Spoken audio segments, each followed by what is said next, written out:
একদিন এক গ্রীষ্মের সকালে এক চালাক শিয়াল জঙ্গলের ধারে ঘুরছিল।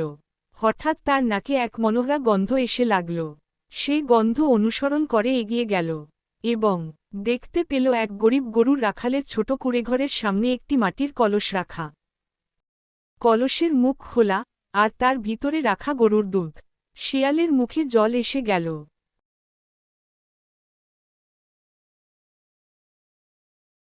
শিয়াল ভাবল, এই দুধ আমাকে চাইই চাই। সে মাথা ঢুকিয়ে ধীরে ধীরে চেটে চেটে দুধ খেতে লাগল। এতটাই মজা লাগছিল যে সে খেতে খেতে ভুলেই গেল সময়ের কথা। হঠাৎ রাখাল ফিরে এল। শিয়ালকে দেখে সে চিৎকার করল। এই দুষ্টু শিয়াল, আমার দুধ চুরি করছিস?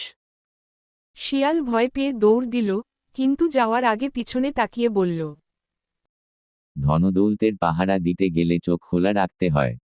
রাখাল হাসতে হাসতে বলল, আজ তুই বাঁচলি, কিন্তু কাল যদি দেখি তোর লেজ কেটে দেব। শিয়াল ঝোপের মধ্যে লুকিয়ে হাসল। বুদ্ধি থাকলে লেজ লাগে না।